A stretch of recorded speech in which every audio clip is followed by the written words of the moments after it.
Hello student, welcome to एक my YouTube channel VS career point. तो कैसे हैं आप लोग? आई होप कि आप लोग अच्छे होंगे। आपकी जो स्टडी चलेगी बहुत ही बेहतरीन चलेगी। तो आज के सेशन में बात करने वाले हैं क्लास 12th की फिजिक्स के बहुत ही खास ऑब्जेक्टिव क्वेश्चन। याद रखिएगा, आपके एग्जाम में काफी सारे प्रश्न यहाँ से आते हैं, तो आप लोग अच्छे तरीका से देखने का प्रयास करेंगे, क्योंकि हम लोग सारे क्लास जो है अवेलेबल चालू कर दिए हैं और काफी बच्चे देख भी रहे हैं और काफी बच्चे क्लास में जुड़ भी रहे हैं। ठीक है, तो आप लोग देखने का प्रयास कीजिएगा, क्योंकि आपके एग्जाम के पॉइंट ऑफ व्यू से काफी ज्यादा खास क्वेश्चन हम लोग करा रहे हैं। ठीक है, क्योंकि जितना क्वेश्चन करा रहे हैं ना, आपके एनसीईआरटी बुक पर आधारित प्रश्न करा रहे हैं। ठीक है, तो आप लोग जुड़ने का प्रयास करें और क्वेश्चन को जो है देखने का प्रयास जरूर करें। ठीक है ना, मात्र आज की इस क्लास में 35 ऑब्जेक्टिव क्वेश्चन देखेंगे और फिजिक्स का देखेंगे, और परीक्षा में जो है 100% लड़ने की गारंटी हम लोग लेते हैं। याद रखिएगा, क्योंकि पिछले साल यानी 2025 के परीक्षा के भी से हमने कराया था ना, तो उसमें काफी सारा जो है फिजिक्स का लड़ा हुआ था, यानी सारे सब्जेक्ट का बात करें ना तो सारे सब्जेक्ट में लड़ा हुआ था। ठीक है, तो आप लोग याद रखने का प्रयास कीजिएगा। ठीक है, और हमारे क्लास से जुड़ने का आप लोग प्रयास जरूर कीजिएगा। चलिए बिना टाइम को क्वेश्चन की तरफ बढ़ते हैं, और 1 नंबर क्वेश्चन आपके स्क्रीन पर मौजूद है।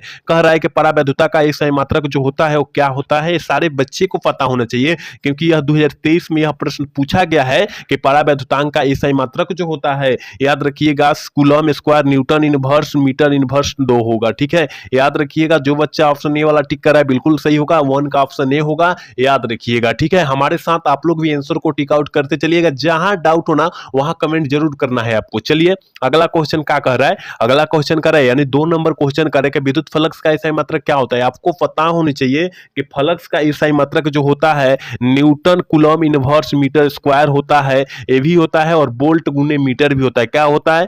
बोल्ट गुने मीटर भी होता है। याद रखिएगा, बोल्ट गुने मीटर भी होता है। इसका मतलब जो हो जाएगा ए और बी दोनों हो जाएगा। क्या होगा? ए और बी दोनों दिया है, ए वाला 2 हम लोग टिक कर देंगे। क्या होगा? ऑप्शन सी हो जाएगा। याद रखिएगा 2 का। चलिए अगला क्वेश्चन की तरफ बात करते हैं, और अगला क्वेश्चन देखिए ना क्या कर रहा है कि 1 कूलम मीटर बराबर होता है, 1 कूलम मीटर बराबर जो होता है वो कितने कूलम मीटर के बराबर होता है? तो याद रखना है 3 का ऑप्शन, जो बच्चा 3 गुने 10 के पावर 29 डेसिबल मार रहा है ना, या डेसिबल मार रहा है, याद रखिएगा ऑप्शन वही सही हो जाएगा। ठीक है, ऑप्शन ए वाला करेक्ट होगा, 3 का ऑप्शन ए होगा। याद रखिएगा, कुछ प्रश्न आपको नया भी देखने के लिए मिलेगा, तो आपको घबराना नहीं है। ठीक है, क्योंकि जितना एनसीईआरटी का पैटर्न है वही उठाया गया है। चलिए अगला क्वेश्चन करें, किसी संधारित्र की धारिता निर्भर करती है, किसी संधारित्र की धारिता जो निर्भर करती है वो किस पर करती है? तो आपको पता होनी चाहिए कि पट्टिकाओं की सतह के क्षेत्रफल पर भी करती है, पट्टिकाओं के बीच के बिंदु पर भी करती है, पट्टिकाओं के बीच परावैद्युता माध्यम पर करती है। इसका मतलब जो हो जाएगा ऑल ऑफ दीज हो जाएगा, इनमें से सभी हो जाएगा, और ऑप्शन जो हो जाएगा डी हो जाएगा। 4 का ऑप्शन जो बच्चा डी टिक कर रहा है बिल्कुल सही होगा। चलिए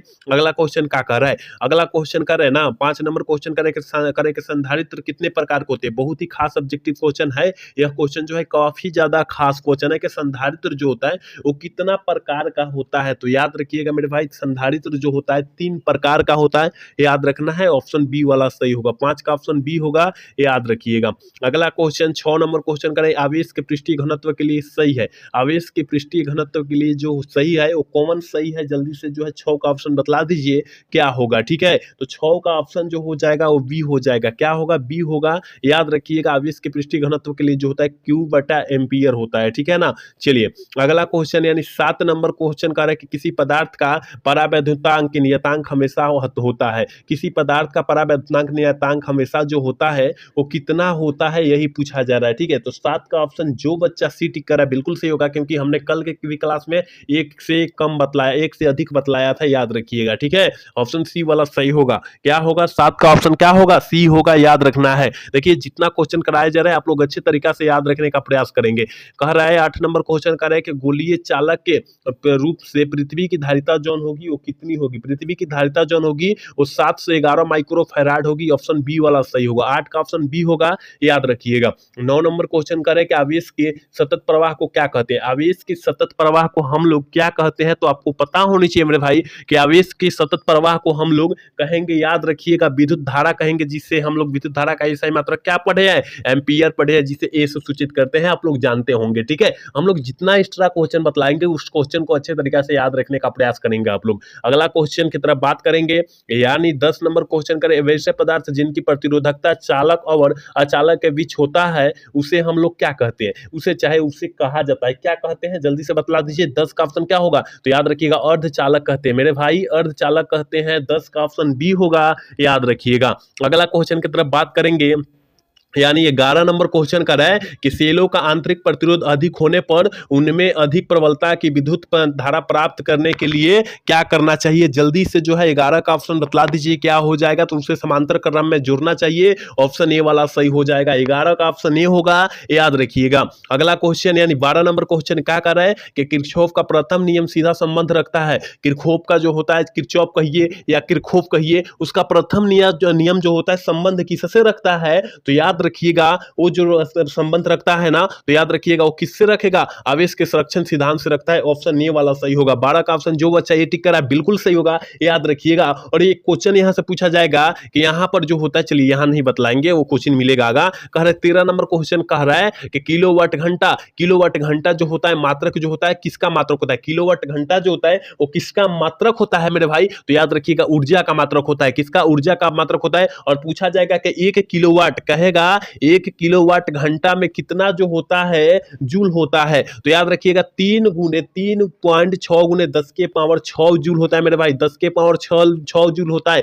और यही हमने 12 नंबर क्वेश्चन में बतलाने का चाहा लेकिन नहीं बतलाया, क्योंकि यहाँ 13 नंबर क्वेश्चन में यही मिल जाएगा तो क्यों बतलाएंगे वहां, ठीक है। तो इसलिए हमने यहाँ बतला दीजिए, आप लोग बतला दिए हैं, आप लोग नोटबुक पर लिखकर याद कर लीजिएगा। चलिए अगला क्वेश्चन यानी 14 नंबर क्वेश्चन करें, कार्बन प्रतिरोध के कलर कोड में किस रंग का मान जो होता है 4 होता है। आपको पता होना चाहिए कि किस रंग का मान 4 होता है। और हमने ट्रिक एक बतला रखा है बीबी रोय जीवी वाला, क्या बीबी रोय जीवी वाला हमने ट्रिक बतला रखा है, आपको पता होनी चाहिए। बी से ब्राउन होता है, बी से ब्लैक होता है, आर से रेड होता है, ओ से ऑरेंज होता है, वाई से येलो होता है, जी से ग्रीन होता है, बी से ब्लू होता है। यानी 0 से शुरू करेंगे और जहां तक खत्म कर दे, जहां तक संख्या चल जाए, यानी 6 तक गया, यानी 4 कहां आया है, देखो 4 जो है यहां पर आया, तो वाई मतलब क्या होता है, येलो होता है, तो इसका मतलब जो हो जाएगा येलो मतलब पीला होगा, याद रखिएगा। ऑप्शन जो हो जाएगा डी वाला सही होगा। और जो अभी हमने ट्रिक लिखवाया था उस ट्रिक को स्क्रीनशॉट मार लीजिए, कहीं लिख कर याद कर लीजिए, बीबी रोय जीवी वाला। चलिए अगला क्वेश्चन की तरफ बात करेंगे। और अगला क्वेश्चन यानी 15 नंबर क्वेश्चन करें,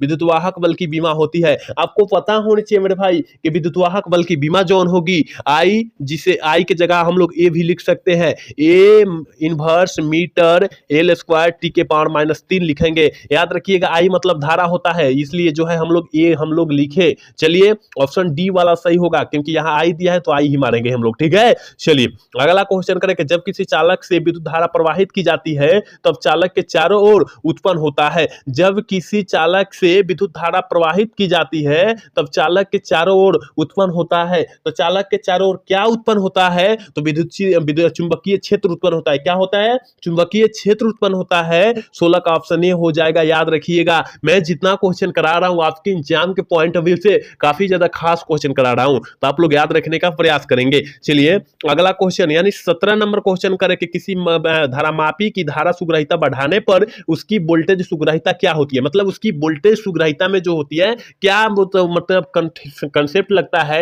या क्या बदलाव होता है, आपको पता होनी चाहिए। तो याद रखिएगा 17 का ऑप्शन जो बच्चा सी टिक करा बिल्कुल सही होगा, क्योंकि अपरिवर्तित रहती है। क्या रहती है, सुग्राहिता जो होता है, वोल्टेज का मान जो होता है अपरिवर्तित रहती है। ऑप्शन सी वाला सही होगा, 17 का याद रखना है। अगला क्वेश्चन 18 नंबर क्वेश्चन कर रहा है, एक प्रबल विद्युत चुंबक बनाने के लिए कौन सी वस्तु अधिक प्रयुक्त होती है। एक प्रबल विद्युत चुंबक बनाने के लिए कौन सी विद्युत अधिक जो होती है प्रयुक्त होती है, ये आपको पता होनी चाहिए। तो याद रखिएगा प्रबल विद्युत चुंबक बनाने के लिए सबसे पहले नर्म लोहा का हम लोग उपयोग करेंगे, उसमें ऑप्शन सी वाला सही होगा 18 का, याद रखिएगा। अगला क्वेश्चन की तरफ बात करेंगे और 19 नंबर क्वेश्चन आपके स्क्रीन पर मौजूद है। करें कि अवतल दर्पण की वक्रता त्रिज्या फोकस दूरी के क्या होती है। देखिए अवतल दर्पण का पूछा गया है, वहां तो आंख मूंद कर हम लोग ऋणात्मक मारेंगे, लेकिन उत्तल दर्पण पूछता तब हम लोग क्या मारते मेरे भाई, याद रखिएगा। अवतल दर्पण केवल ऋणात्मक होता है, लेकिन उत्तल दर्पण जो होता है धनात्मक होता है। क्या होता है, धनात्मक होता है, याद रखिएगा दोनों, ठीक है। तो इसका ऑप्शन बी हो जाएगा, क्योंकि अवतल दर्पण पूछा गया है, ठीक है। चलिए 20 नंबर क्वेश्चन करें कि पानी का क्रांतिक कोण जो होता है वो कितना होता है। पानी का क्रांतिक कोण पूछा जा रहा है, आपको पता होनी चाहिए कि पानी का क्रांतिक कोण जो होता है है 48.75 होता है। कितना? 48.75 डिग्री होता है, याद रखिएगा। ऑप्शन ए में दिया है, ऑप्शन ए वाला सही हो जाएगा। एक पूछा जाता है हीरा का, पूछा जाता है मेरे भाई, किसका? हीरा का पूछा जाता है, तो याद रखिएगा हीरा का जो होता है 24.41 होता है, डिग्री में होता है, ठीक है। याद रखिएगा, अगर हीरा का पूछेगा तब मारेंगे 24.41 मारेंगे, लेकिन पानी का पूछा इसलिए 48.75 डिग्री मारेंगे, ठीक है। आप लोग याद रखिएगा, इसका ऑप्शन ए होगा। चलिए अगला क्वेश्चन 21 नंबर क्वेश्चन करें। ऑप्टिकल फाइबर के केंद्रीय भागों को क्या कहा जाता है? ऑप्टिकल फाइबर के केंद्रीय भाग को हम लोग क्या कहते हैं, ये आपको पता होनी चाहिए। तो उससे हम लोग क्या कहेंगे? क्रोड कहेंगे। क्या कहेंगे? क्रोड कहते हैं, याद रखिएगा। ऑप्शन सी वाला सही होगा, 21 का ऑप्शन सी होगा, याद रखिएगा। अगला क्वेश्चन देखिए 22 नंबर क्वेश्चन क्या करें। पूर्ण आंतरिक परिवर्तन तभी घटित होता है जब आपतन कोण का मान क्रांतिक कोण के मान के क्या होगा? जब क्रांतिक कोण के मान से, याद रखिएगा, बड़ा होगा। पूर्ण आंतरिक परिवर्तन तभी घटित होगा जब आपतन कोण का मान क्रांतिक कोण के मान से अधिक होगा या बड़ा होगा, याद रखिएगा। ऑप्शन बी वाला सही होगा। 22 का ऑप्शन जो बच्चा बी टिक कर रहा है बिल्कुल सही होगा, याद रखना है। अगला क्वेश्चन 23 नंबर क्वेश्चन करें कि एक दीर्घ दृष्टि दोष वाले व्यक्ति को आवश्यकता होती है। देखिए, अगर दीर्घ मतलब जो होता है दूर होता है, अगर दीर्घ की बात किया गया है इसका मतलब दूर की बात किया गया है, और दूर में जो होता है उत्तल लेंस का व्यवहार करते हैं, और निकट में यानी निकट, निकट की अगर बात करें मेरे भाई, निकट की बात करें, देखो निकट की अगर बात करते हैं हम लोग, निकट की बात करते हैं तो निकट में जो होता है अवतल लेंस की आवश्यकता पड़ती है, लेकिन दूर कहे या दीर्घ कहे उसमें उत्तल लेंस की आवश्यकता पड़ती है, याद रखना है। दोनों को थोड़ा थोड़ा डिफरेंट है, तो थोड़ा थोड़ा आपको याद रख लेना है, ठीक है। तो यहां पर दीर्घ कहा इसलिए हम लोग उत्तल लेंस मारेंगे, याद रखना है, ठीक है। ऑप्शन ए वाला सही होगा, 23 का ऑप्शन ए होगा। चलिए 24 नंबर क्वेश्चन करें कि एक सरल सूक्ष्मदर्शी 4 डाइऑप्टर क्षमता के उत्तल लेंस से बना सूक्ष्मदर्शी की आवर्धन क्षमता क्या होगी? जल्दी से 24 का ऑप्शन बतला दीजिए क्या होगा? तो याद रखिएगा 2.5 होगी। कितना? सरल का पूछा जा रहा है, सरल से पूछा जा रहा है इसलिए हम लोग मारेंगे, ठीक है। ऑप्शन बी वाला सही होगा, 24 का ऑप्शन बी होगा, याद रखिएगा। अगला क्वेश्चन की तरफ बात करेंगे, और अगला क्वेश्चन यानी 25 नंबर क्वेश्चन करें, प्लांक नियतांक की बीमा क्या होती है? आपको पता होनी चाहिए कि प्लांक नियतांक का जो बीमा होगा, याद रखिएगा, वो क्या होगा? एमएल स्क्वायर टी इनवर्स होगा। क्या होगा? टी इनवर्स होगा, याद रखिएगा। ऑप्शन ए में दिया है, ऑप्शन ए वाला सही कर देंगे। जितना क्वेश्चन हम करा रहे हैं ना, आपके एग्जाम की परीक्षा के व्यू से काफी ज्यादा खास क्वेश्चन है। आप लोग अच्छे तरीके से सारे क्वेश्चन को याद रखेंगे, और जितना क्वेश्चन एक्स्ट्रा बतला रहे हैं उस क्वेश्चन को भी याद रखेंगे। फ्रेनेल दूरी जेडएफ का मान होता है, ये भी आपको नया देखने के लिए क्वेश्चन मिल रहा होगा कि फ्रेनेल दूरी जेडएफ का मान जो होता है वो कितना होता है, ठीक है ना। वो कितना होता है? तो याद रखिएगा ए स्क्वायर बटा लेमडा, ए स्क्वायर बटा लेमडा होता है। ऑप्शन बी वाला सही होगा, 26 का ऑप्शन बी होगा, याद रखिएगा। अगला क्वेश्चन की तरफ बात करते हैं, यानी 27 नंबर क्वेश्चन करें, प्रकाश विद्युत सेल कितने प्रकार के होते हैं? प्रकाश विद्युत सेल जो होते हैं वो कितने प्रकार के होते हैं, यह पूछा जा रहा है। तो याद रखिएगा, प्रकाश विद्युत सेल जो होता है वो 3 प्रकार के होते हैं, ठीक है ना। 3 प्रकार के होते हैं, याद रखना है। ऑप्शन सी वाला सही कर देंगे, याद रखिएगा। इस सारा क्वेश्चन काफी ज्यादा खास इंपोर्टेंट क्वेश्चन है। करें कि लैम्डा तरंगदैर्घ्य वाले फोटॉन की ऊर्जा होती है, लैम्डा तरंगदैर्घ्य वाले फोटॉन की क्या होती है? ऊर्जा जो होती है कितनी होती है? hc बटा लेमडा होती है, यानी छोटका h हो जाएगा, क्या होगा? छोटका h हो जाएगा और लेमडा हो जाएगा। इसका मतलब ऑप्शन बी में दिया है, ऑप्शन बी वाला हम लोग सही कर देंगे। 28 का याद रखना है। चलिए 29 नंबर क्वेश्चन करें, इलेक्ट्रॉन का विशिष्ट आवेश होता है, बहुत खास क्वेश्चन है, और आपके एग्जाम 2023 में पूछा गया है, तो काफी बच्चा जो है गलत भी मारा था, ठीक है। यहाँ क्योंकि गलत मारने का वजह जो तो हो चुका था, यहाँ पर जो है उसको समझ में नहीं आ रहा था, क्योंकि 2 ऑप्शन दे दिया था, ए वाला ऑप्शन दिया था और केवल यहाँ माइनस लगा दिया था। तो वहां पर जो है बच्चा जो है काफी ज्यादा कंफ्यूज में पड़ा गया, और पढ़कर जो है सारा बच्चा जो है गलत कर दिया था। तो याद रखिएगा मेरे भाई, अगर देखो विशिष्ट क्या कर विशिष्ट आवेश कह रहा है, तो इसका मतलब जो हो जाएगा यहाँ सी बटा केजी में होगा, तब यहाँ प्लस में आंसर आएगा, यानी ऑप्शन ए वाला सही हो जाएगा।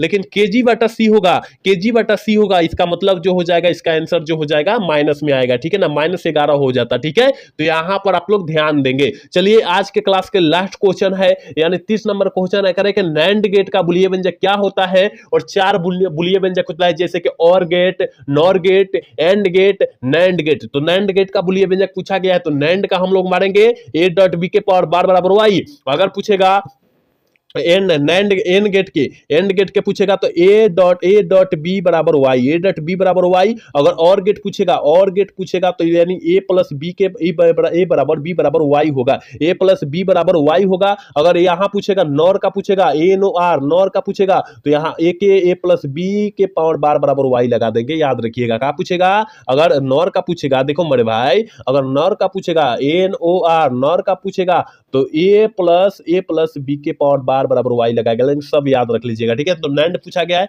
और बुलियन व्यंजक जो हो जाएगा ऑप्शन डी वाला सही हो जाएगा, 30 का ऑप्शन डी होगा, याद रखिएगा। तो हमने 30 क्वेश्चन काफी ज्यादा खास क्वेश्चन बतलाया है और आपके पूरे बुक से यानी एनसीईआरटी के पैटर्न जो है ना उसके बुक से जो है सारा प्रश्न उठाए हुए हैं, ठीक है ना। तो आप लोग याद रख लीजिएगा और एक भी क्वेश्चन को छोड़ने का प्रयास नहीं कीजिएगा, क्योंकि जितना क्वेश्चन कराया गया आपके एग्जाम परीक्षा के भी से काफी ज्यादा खास क्वेश्चन है, तो आप लोग याद रखिएगा, ठीक है ना। तो आज का क्लास जो है कैसा लगा, अगर अच्छा लगा होगा तो चैनल को सब्सक्राइब और वीडियो को लाइक करना तो भूलिएगा। मिलते हैं अगला सेशन में। जय हिंद, जय भारत।